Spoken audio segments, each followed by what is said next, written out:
कधी कधी आपल्याला खूप प्रश्न पडतो की आपण सर्वांसोबत चांगलं वागूनही लोक आपल्यासोबत का चांगलं वागत नाही. लोक तर सोडा, आपल्या घरातलीच कधी कधी आपल्यासोबत चांगलं वागत नाही. तर यावर आधारित एक छोटीशी कथा आहे. नक्कीच यातून शिकण्यासारखं बरंच काही आहे.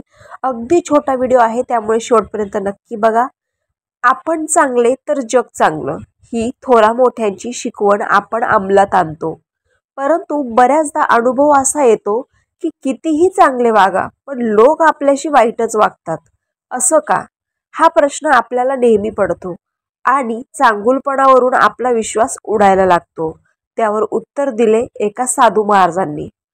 एका गावातला एक तरुण अतिशय साधा, भोळा आणि प्रेमळ होता. कोणी कसेही वागो, पण त्याने आपला चांगुलपणा कधीच सोडला नव्हता. परंतु त्याच्यावर एक वेळ अशी येते की जेव्हा संयमाचा बांध फुटतो आणि आपल्याला स्वतःच्या चांगुलपणाचाही राग येऊ लागतो. मन व्यवहारी होते, स्वार्थी होते, परंतु हा बदलही आपल्याला सहन होत नाही. कारण चांगले वागणे हा आपला स्थायी भाव असतो. त्या तरुणाच्या बाबतीतही तेच झाले. तो अतिशय अस्वस्थ होता. त्याने गावातल्या एका साधू बाबांकडे जाऊन आपल्या शंकेचं समाधान विचारलं. साधू महाराजांनी त्याला आपल्या सदऱ्याच्या खिशातून एक छोटीशी अंगठी दिली आणि म्हणाले, पुढचा आठवडाभर ही अंगठी तू तुझ्याजवळच ये आणि त्याची किंमत किती मिळू शकेल याचा तू शोध घे. फक्त काही केल्या ही अंगठी तू विकू नकोस. प्रश्न आणि उत्तर यांचा परस्पर काहीही संबंध नसताना साधू महाराजांनी दिलेलं काम पाहून तरुण निराश झाला. परंतु त्याने दिलेले काम पूर्ण करायचे ठरवले. तो एका व्यापाऱ्याजवळ गेला. त्याला अंगठी दाखवली. तो त्या अंगठीचे 1000 रुपये देईल असं म्हणाला. तरुण मुलगा दुसऱ्या व्यापाऱ्याकडे गेला तर त्या व्यापाऱ्याने 10,000ची बोली लावली. तिथून तो एका सोनाराकडे गेला. सोनाराने अंगठी नीट पाहिली आणि म्हणाला, 1,00,000 रुपये देतो, पण ही अंगठी मलाच दे. तरुण मुलगा आता गोंधळला. तिथून तो एका जवाहिराकडे गेला. त्याने मोल ठरवायला वेळ लावला, पण त्याने जे उत्तर दिलं ते ऐकून तरुण मुलगा अगदी चक्रावला. जवाहीर म्हणाला, माझी सगळी संपत्ती देऊ केली तरी या अंगठीचं मोल मात्र मला फेडता येणार नाही. हे ऐकून गोंधळलेला तरुण साधू महाराजांकडे परत आला.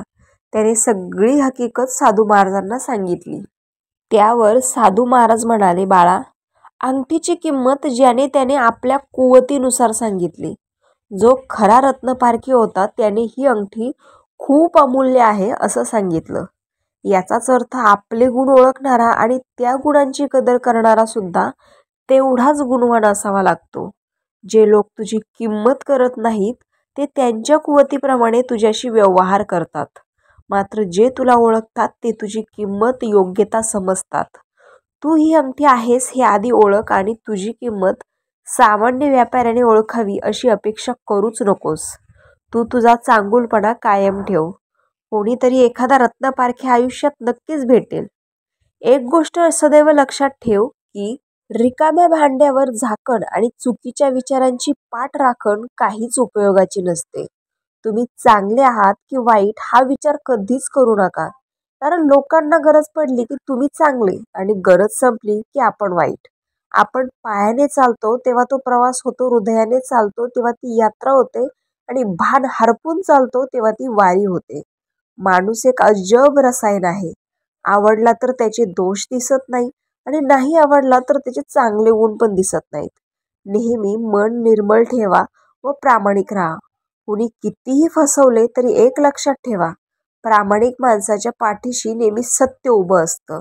माझं चुकलं हे शब्द समोरच्याच्या काळजाला स्पर्श करतात, परंतु हे शब्द म्हणण्यासाठी फार सामर्थ्य लागतं, मनाचा मोठेपणा लागतो. हे सामर्थ्य आपल्या सर्वांमध्ये वृद्धिंगत हो, हीच पांडुरंग चरणी प्रार्थना. रामकृष्ण हरी.